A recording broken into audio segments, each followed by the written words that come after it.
Hello friends, welcome my YouTube channel में आपका स्वागत है। फिर से मैं एक न्यू वीडियो के साथ आ चुके हैं। बहुत ही शानदार अपडेट लेकर आ चुका हूँ फिर से आप सभी के लिए। साहब जो वैकेंसी है वो लेकर आ चुका हूँ। स्टाफ नर्स की आपके यहाँ पर जो पोस्ट है वो आपको देखने को मिल जाएगी। साथ में आपको मेडिकल ऑफिसर की पोस्ट रहेगी। इसी के साथ साथ फार्मासिस्ट और काफ़ी अलग अलग डिपार्टमेंट के अंदर जो पोस्ट है वो आपके यहाँ पर देखने को मिल जाएंगी। ठीक है, सबसे इंपॉर्टेंट चीज़ मैं आपको बता दूं, यहाँ पर जॉब की लोकेशन है उसके बारे में सबसे बड़े आपके लिए कंफर्मेशन दे दूं कि वहाँ पर गुरुग्राम के अंदर आपकी यहाँ पर क्या रहने वाली है। जॉब लोकेशन आपको देखने को मिल जाएगी जो कि दिल्ली के बिल्कुल पास है, और सभी कैंडिडेट चाहते हैं कि गुरुग्राम दिल्ली के अंदर आप स्टाफ नर्स की पोस्ट के ऊपर वर्क करें। ठीक है, तो सबसे पहले देख लीजिएगा, आपको सारी चीज़ों के बारे में कंप्लीटली जानकारी यहाँ पर देने वाला हूँ। एप्लीकेशन फॉर्म आप किस प्रकार से अप्लाई कर पाएंगे, सारी चीज़ों के बारे में डिटेल में चर्चा करेंगे। तो यहाँ पर देख लीजिएगा, district health and family welfare society यानी कि डीएचएस गुरुग्राम की तरफ से जो वैकेंसी है वो आपको यहाँ पर देखने को मिल रही है। ये आपका जो एप्लीकेशन फॉर्म रहेगा, ये देख लीजिएगा ऑफलाइन मोड आपका एप्लीकेशन फॉर्म है वो होने वाला है। ठीक है, यानी कि आपको एप्लीकेशन का फॉर्मेट दिया जाएगा, उसको डाउनलोड करना है, उसको फिलअप करना है, और आगे मैं कंप्लीट बता दूंगा किस प्रकार से आपको इस वैकेंसी को अप्लाई करना है। तो सबसे पहले देख लीजिएगा, यहाँ पर एडवर्टाइजमेंट शुरू होने से पहले आपको एप्लीकेशन फॉर्म का जो फॉर्मेट है वो दिया गया है। ठीक है, DHFWS गुरुग्राम की तरफ से, जिसके अंदर आपको इंपॉर्टेंट इंस्ट्रक्शंस आपको यहाँ पर दिए गए हैं। यहाँ पर आपकी पासपोर्ट साइज की फोटो लगेगी। पोस्ट का नाम लिखना पड़ेगा, नेम ऑफ द पोस्ट, कि आप किस पोस्ट के ऊपर अप्लाई करना चाहते हैं। उसके बाद में आपको कैंडिडेट का नेम लिखना है, फादर्स नेम लिखना है। ठीक है, उसके बाद में यहाँ पर हस्बैंड नेम लिखना है अगर कोई है तो। ठीक है, उसके बाद में यहाँ पर देख लीजिए, mail address, date of birth, आपको कैटेगरी लिखनी है। और उसके बाद में नेक्स्ट आपको full address, pin code, phone number, ये सारी चीज़। एक चीज़ आप जरूर ध्यान रखें, यहाँ पर जो मोबाइल नंबर लिखोगे वो आप बिल्कुल सही लिखना, क्योंकि आगे ये प्रोसेस आपको मोबाइल नंबर से दी जाएगी या फिर आप मेल, ये दोनों चीज़ों को आप बिल्कुल कन्फर्मेशन आप में ध्यान में रखना, क्योंकि इन दो चीज़ों की आपके लिए बहुत ही बड़ी आवश्यकता होने वाली है आगे वैकेंसी को एप्लीकेशन को अप्लाई करने के बाद में।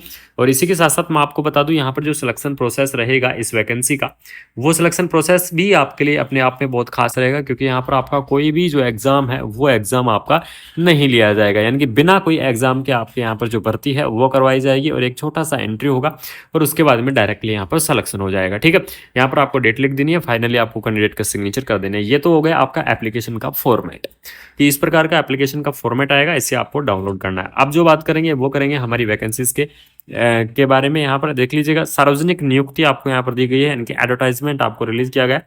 जिला स्वास्थ्य एवं परिवार कल्याण समिति गुरुग्राम के अंतर्गत NHM स्कीम में निम्न रिक्त पदों को यहाँ पर दिखाया गया है, और यहाँ पर जो निम्न रिक्त पद हैं आपके 31/3/2025 तक भरे जाने हैं, यानी कि ये जितने भी पद आपके खाली किए गए, सबसे बड़ी अपॉर्चुनिटी कि ये जितने भी पद खाली हैं इन सभी पदों को 2025 मार्च तक भरना है। अगर इस वैकेंसीज के अंदर, यानी कि जब जैसे फिलहाल में जो एडवर्टाइजमेंट निकला है, अगर इस एडवर्टाइजमेंट के अंदर ये अगर नहीं भरते हैं, इनकी कंप्लीट फॉर्म नहीं भरते हैं, या फिर कंप्लीट भर्ती पूरी नहीं होती है, तो इसको 2025 मार्च तक भरनी है। ये एडवर्टाइजमेंट आपका बार बार रिलीज होता रहेगा। तो ये आपके लिए बड़ी शानदार अपॉर्चुनिटी रहेगी कि आप इस वैकेंसीज को यहाँ पर बिल्कुल अप्लाई करने की कोशिश करें, पूरी कोशिश करें, क्योंकि सैलरी आपकी यहाँ पर बहुत ही अच्छी खासी आपको देखने को मिल जाएगी। सारी चीज़ों के बारे में जानकारी देंगे, लास्ट डेट आपकी क्या रहेगी, नेम ऑफ द पोस्ट क्या रहेंगे, और आपकी सैलरी क्या रहेगी। तो यहाँ पर देख लीजिएगा, सबसे पहले आपकी जो पोस्ट दी गई है वो आपको मेडिकल ऑफिसर की पोस्ट दी गई है, जिसके अंदर 65,000 पर मंथ आपकी सैलरी रहेगी। ठीक है, उसके बाद में गायनोकोलॉजिस्ट की पोस्ट है, एनेस्थेटिस्ट की पोस्ट है, पीडियाट्रिशियन की पोस्ट है। इन सभी की जो सैलरी है 1 लाख अबाउ इनकी जो सैलरी है वो आपको देखने को मिल जाएगी। उसके बाद में देख लीजिएगा, डिस्ट्रिक्ट आशा कोऑर्डिनेटर की पोस्ट है, पब्लिक हेल्थ मैनेजर की आपको पोस्ट है। पब्लिक हेल्थ मैनेजर की आपकी सैलरी रहेगी 16,000 रुपये। ठीक है, और जो आशा है उसकी सैलरी रहेगी 7,960 रुपये। उसके बाद में यहाँ पर देख लीजिएगा, साइकोलॉजिस्ट की भी पोस्ट दी गई है, होम्योपैथिक फार्मासिस्ट की पोस्ट दी गई है। होम्योपैथिक फार्मासिस्ट की पोस्ट आपको 11,100 रुपये आपको देखने को मिल जाएगी।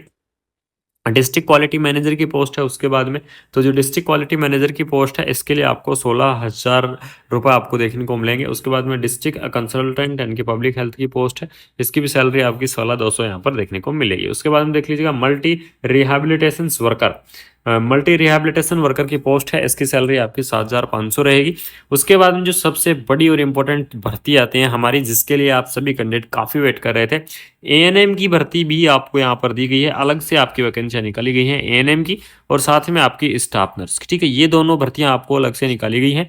तो यहाँ पर क्या करेंगे, एएनएम वाले जो साथी हैं वो भी इस वैकेंसीज को यहाँ पर अप्लाई कर सकते हैं, और साथ में जो स्टाफ नर्स की पोस्ट के लिए अप्लाई करना चाहेंगे तो वो तो यहाँ पर कर ही सकते हैं। तो यहाँ पर देख लीजिएगा, एएनएम की सैलरी आपकी 10,000 के आसपास रहने वाली है, और स्टाफ नर्स की सैलरी आपकी 13,500 यहाँ पर देखने को मिल जाएगी। अब यहाँ पर बात करेंगे कौन कौन कैंडिडेट इस वैकेंसीज को अप्लाई कर पाएंगे। यहाँ पर देख लीजिएगा, यह विज्ञापन अगले 6 मंथ के लिए यहाँ पर मान्य रहेगा, यानी कि अगर यहाँ पर भर्तियां पूरी नहीं होती हैं या फिर आपके एप्लीकेशन फॉर्म कंप्लीट नहीं होते हैं, ये अगले 6 महीने तक ये एडवर्टाइजमेंट है, ये आपका मान्य होगा। तो यहाँ पर देख लीजिएगा, मेडिकल ऑफिसर के लिए एमबीबीएस की आवश्यकता रहेगी, एमबीबीएस वाले वैकेंसी को अप्लाई कर सकते हैं। उसके बाद में गायनोकोलॉजिस्ट के लिए आपको एमडी या डीएनबी गायनोकोलॉजी आपके पास होनी चाहिए, वो यहाँ पर इस वैकेंसी को अप्लाई कर पाएंगे। एज लिमिट आपकी 18 से 65 ईयर, यानी कि मिनिमम एज लिमिट 18 ईयर और जो मैक्सिमम एज लिमिट है वो आपको यहाँ पर 65 ईयर देखने को मिल जाएगी, ठीक है। उसके बाद में यहाँ पर देख लीजिएगा, फार्मासिस्ट के पोस्ट के लिए आपको डी फार्मा बी फार्मी होनी चाहिए। आयुष के अंदर 18 से 42 ईयर फार्मासिस्ट की एज लिमिट है वो आपको देखने को मिलेगी, ठीक है। 18 से 42 ईयर फार्मासिस्ट की रहेगी। अब हम डायरेक्टली चलते हैं हमारी जो मेन जो वैकेंसियाँ हैं, ठीक है, हमारी जो मेन वैकेंसियाँ हैं उन वैकेंसियों पर चलता हूँ। एएनएम की पोस्ट और जो स्टाफ नर्स की पोस्ट है उसके ऊपर चलेंगे, और वहाँ पर आपको कंप्लीटली जो जानकारी है वो आपको प्रोवाइड करवाने वाला हूँ। कौन कौन कैंडिडेट इस वैकेंसीज को यहाँ पर अप्लाई कर सकता है फार्मासिस्ट और स्टाफ नर्स की पोस्ट के लिए। सबसे पहले बात करेंगे हम स्टाफ नर्स की पोस्ट के लिए कि कौन कौन कैंडिडेट यहाँ पर अप्लाई कर पाएंगे। तो बीएससी नर्सिंग और जीएनएम कैंडिडेट इस वैकेंसीज को अप्लाई कर सकते हैं, ठीक है। यानी कि जो जीएनएम वाले कैंडिडेट है वो भी इस वैकेंसी को अप्लाई कर पाएंगे। बीएससी नर्सिंग कैंडिडेट है वो भी यहाँ पर क्या कर सकते हैं, इस वैकेंसीज को आप अप्लाई कर सकते हैं। एक जो सबसे इंपॉर्टेंट चीज मैं आपको यहाँ पर बता दूं, रजिस्ट्रेशन आपका हरियाणा नर्सिंग का रजिस्ट्रेशन होना चाहिए। ये आप जरूर ध्यान रखना, हरियाणा काउंसलिंग का आपके पास रजिस्ट्रेशन होना चाहिए।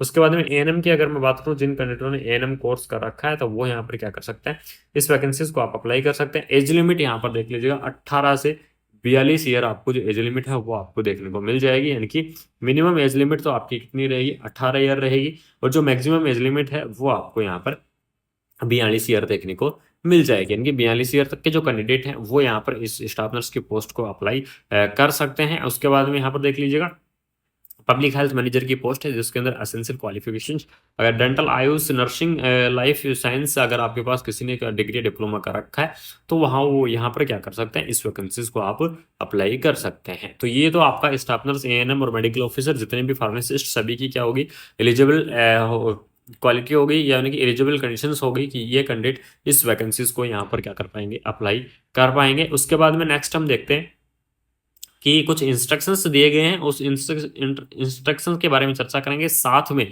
कि एप्लीकेशन फॉर्म को आपको किस प्रकार से अप्लाई करना है, इस चीज़ के बारे में भी आपको यहाँ पर बताने वाला हूँ। तो यहाँ पर देख लीजिएगा, इंपॉर्टेंट इंस्ट्रक्शंस आपको दिया गया है कि the applicant can download the application pro forma, यानी कि मैंने जो फर्स्ट में आपको एप्लीकेशन का फॉर्मेट दिखाया है उस एप्लीकेशन फॉर्मेट को आपको क्या करना होगा, डाउनलोड करना होगा। डाउनलोड करने के लिए आपको इसकी ऑफिशियल वेबसाइट www.healthdepartmentgurugram.org के ऊपर आपको जाना है, या फिर आप क्या करें, Telegram channel, WhatsApp group channel दोनों से जुड़ जाइए। वहां पर आपको मैं ये एप्लीकेशन फॉर्म की जो पीडीएफ है वो आपको प्रोवाइड करवा दूंगा। सभी जो साथी हैं जिनको भी डाउट है, जिनके भी एप्लीकेशन फॉर्म फॉर्मेट डाउनलोड नहीं हो रहा है, वो कमेंट कर दीजिएगा, उनके एप्लीकेशन फॉर्मेट वहां पर आपको डाउनलोड करके प्रोवाइड करवा दूंगा। अब क्या करेंगे कि यहाँ पर आपको क्या करना है, जो फील्ड जो एप्लीकेंट है, यानी कि जो कैंडिडेट इस वैकेंसी को अप्लाई करना चाहते हैं, वो फॉर्मेट को डाउनलोड करें, उसको कंप्लीटली फिलअप करें, जो भी चीजें वहां पर मांगी जा रही है, साथ में photos of the all certificate, यानी कि आपके जितने भी सर्टिफिकेट है, कास्ट सर्टिफिकेट, आपके एजुकेशन के सर्टिफिकेट, सबकी आपकी फोटोकॉपी करवानी है। फोटोकॉपी करवा के आपको सबको अटेस्टेड करना है। सबको अटेस्टेड करने के बाद में आपको सबमिट करना है office of the DHFW society Gurugram, ठीक है।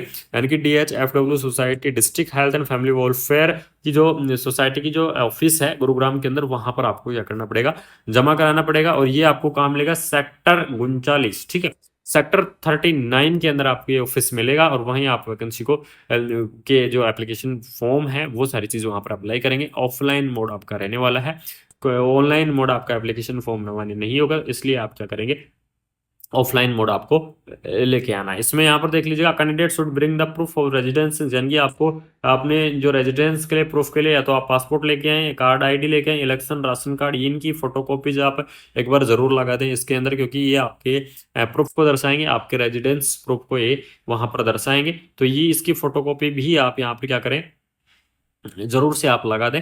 तो ये आपकी जो वैकेंसीज़ थी जो कि एनएचएम की तरफ से वैकेंसी निकाली गई है, हरियाणा सरकार की तरफ से वैकेंसी निकाली गई है।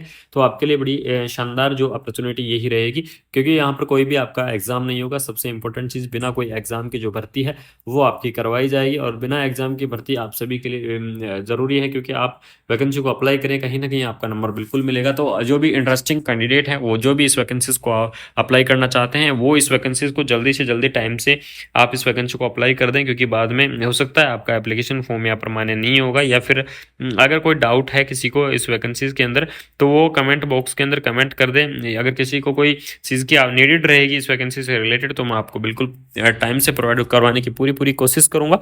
तो वीडियो को आप लास्ट तक बने रहें। साथ ही साथ अगर इन्फॉर्मेशन आपको अच्छी लगी तो चैनल को सब्सक्राइब करके बेल आइकन को ऑन कर लीजिएगा। वीडियो को फ्रेंड सर्कल के अंदर शेयर